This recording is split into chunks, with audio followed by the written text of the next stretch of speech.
Sura 38. Sad. Sad. Spuštena u Mekki, 88 ajeta. U ime Allaha milostivog, samilosnog. Sad.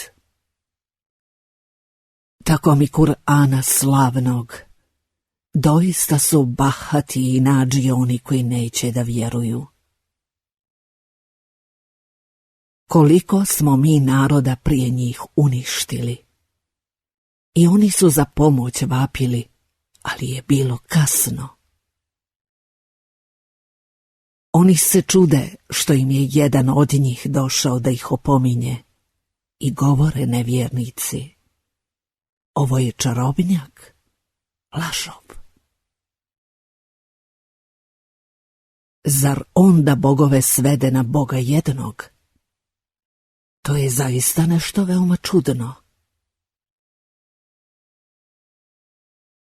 I oni ugledni između njih krenuše: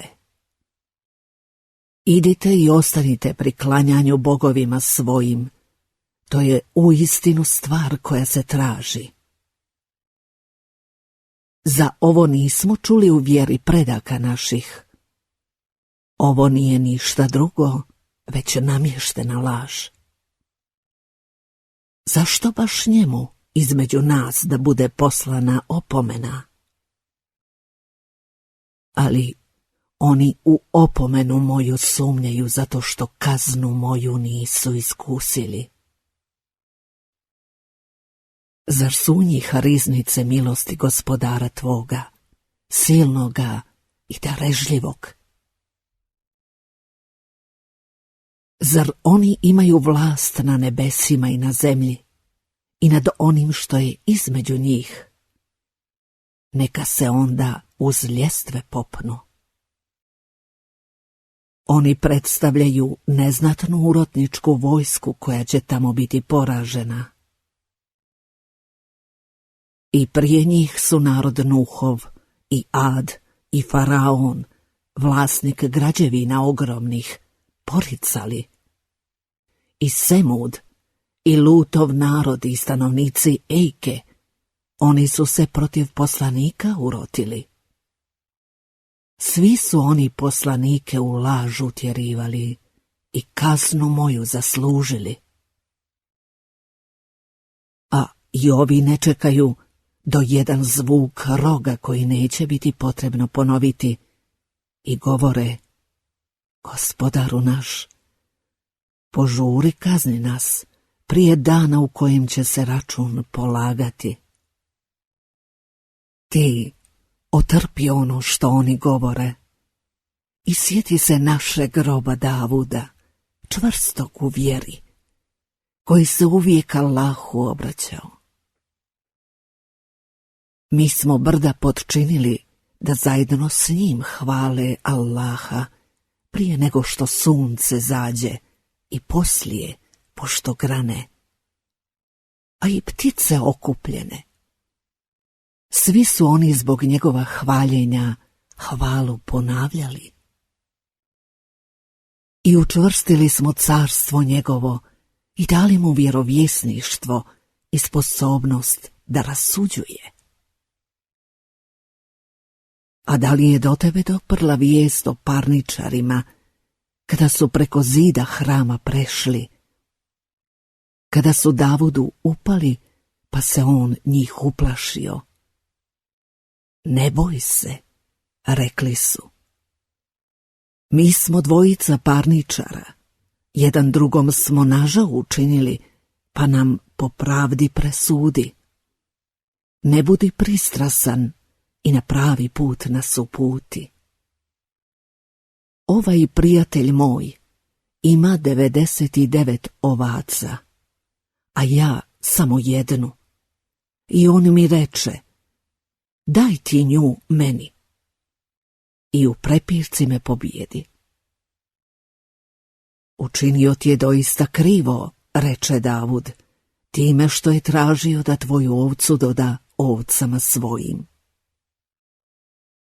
Mnogi ortaci čine nepravdu jedni drugima. Ne čine jedino oni koji vjeruju i rade dobra djela, a takvih je malo. I Davud se uvjeri da smo mi baš njega na kušnju stavili, pa oprost od Gospodara svoga zamoli, pade licem na tle i pokaja se. I mi smo mu to oprostili, i on je doista blizak nama i divno prebivalište ga čeka. O Davude, mi smo te namjesnikom na zemlji učinili, zato sudi ljudima po pravdi i ne povodi se za strašću da te ne odvede sa Allahova puta. One koji skreću sa Allahova puta čeka teška patnja na onome svijetu, zato što su zaboravljali na dan u kome će se račun polagati. Mi nismo uzalud stvorili nebo i zemlju i ono što je između njih. Tako misle nevjernici, pa teško nevjernicima kad budu u vatri. Zar ćemo postupiti s onima koji vjeruju i čine dobro, kao s onima koji prave nered na zemlji? Ili zar ćemo postupiti sa onima koji se grijeha klone, isto kao i sa griješnicima? Knjiga koju ti objavljujemo blagoslovljena je, da bi oni o riječima njezinim razmislili i da bi oni koji su razumom obdareni pouku primili. Mi smo Davudu poklonili Sulejmana. Divan je on rob bio i mnogo se kajao. Kad su jedne večeri predanj bili izvedeni punokrvni konji koji su na 3 noge stajali, a 4. jedva zemlju doticali, on reče: umjesto da mislim na Gospodara svoga, ja pokazujem ljubav prema blagu. I oni se izgubiše iz vida. Vratite mi ih. I on ih poče gladiti po nogama i vratovima. Mi smo Sulejmana u iskušenje doveli i njegovo bolesno tijelo na prijestolju zadržali, ali je poslije ozdravio. Gospodaru moj, rekao je, oprosti mi i daruj mi vlast kakvu niko osim mene neće imati. Ti uistinu bogato daruješ. I mi smo mu dali da mu služe. Vjetar, koji je prema zapovjedi njegovoj blago puhao onamo kuda je on htio. I šeitani, sve graditelji i gnjurci, i drugi u bukagije okovani. Ovo je naš dar, pa ti oslobodi ili zadrži, nećeš zbog toga odgovarati. On je doista blizak nama i čeka ga krasno prebivalište. I sjeti se našeg roba Ejuba, kada je Gospodaru svome zavapio. Šeitan me na zlo navraća i misli lažne mi uliva. Udri nogom o zemlju, eto hladne vode za kupanje i piće. I mi smo mu iz milosti naše čeljad njegovu darovali i još toliko uz njih, da bude pouka za one koji imaju pameti. I uzmi rukom svojom snop i njime udari, samo zakletvu ne prekrši. Mi smo znali da je on izdržljiv. Divan je rob on bio i mnogo se kajao. I sjeti se naših robova, Ibrahima i Ishaka i Jakuba, sve u vjeri čvrstih i dalekovidenih. Mi ih posebno obdari smo vrlinom jednom da im je uvijek bio na umu onaj svijet. I oni su zaista u nas od onih odabranih, dobrih ljudi. I sjeti se Ismaila, i Eljesea, i Zulkifla. Svi su oni bili dobri. Ovo je lijep spomen. A one koji se grijeha budu klonili, čeka divno prebivalište.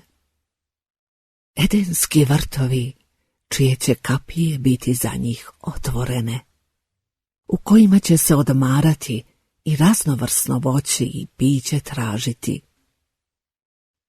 Pored njih bit će hurije, istih godina, koje će predas se gledati.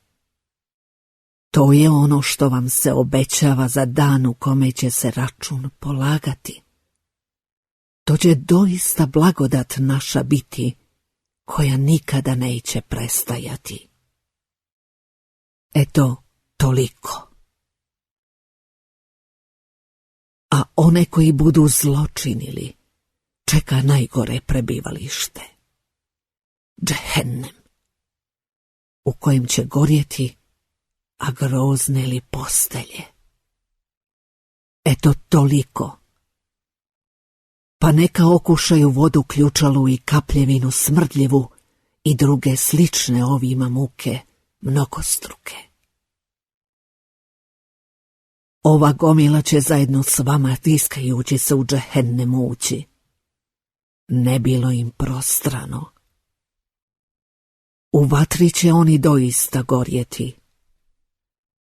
Vama ne bilo prostrano, reći će oni. Vi ste nam ovo pripremili, a grozna li boravišta. Gospodaru naš, reći će, udvostruči patnju u vatri onima koji su nam ovo priredili. I govorit će, zašto ne vidimo ljude koje smo u zle ubrajali i koje smo ismijavali? Da nam se nisu iz vida izgubili.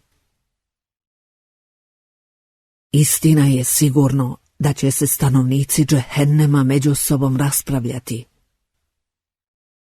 Reci, ja samo opominjem, nema Boga osim Allaha, jedinoga i moćnog, gospodara nebesa i zemlje i onoga što je između njih, silnoga, onoga koji prašta. Reci, ovo je vijest velika, a vi od nje glave okrećete. Ja nisam ništa znao o melekima uzvišenim kada su se prepirali. Meni se objavljuje samo da jasno opominjem. I kad je melekima gospodar tvoj rekao, stvorit ću čovjeka od ilovače, pa kad mu savršen oblik dam i život unj udahnem, vi mu se poklonite. Meleki su se svi do posljednjeg zajedno poklonili, osim Iblisa. On se uzoholio i postao nevjernik. O Iblise, rekao je on, šta te je navelo da se ne pokloniš onome koga sam sobom stvorio? Jesi li se uzoholio ili misliš da si uzvišen? Bolji sam od njega, rekao je on. Mene se stvorio od vatre, a njega od ilovače. Izlazi onda iz dženneta, reče on. Proklet da si. Moje prokletstvo će te do sudnjeg dana pratiti. Gospodaru moj, reče on, daj mi vremena do dana kada će oni oživljeni biti. Dajem ti, reče on, do dana već određenog. tako mi dostojanstva tvoga, reče. Sigurno ću ih sve na stramputicu navesti, osim tvojih među njima robova iskrenih. Istinom se kunem i istinu govorim, reče Allah. Sigurno ću sa svima, tobom i onima koji se budu poveli za tobom, džehennem napuniti. Reci, ne tražim ja od vas za ovo nikakvu nagradu i ja nisam izvještačen. Kur'an je doista svijetu cijelome opomena i vi ćete uskoro saznati njegovu poruku.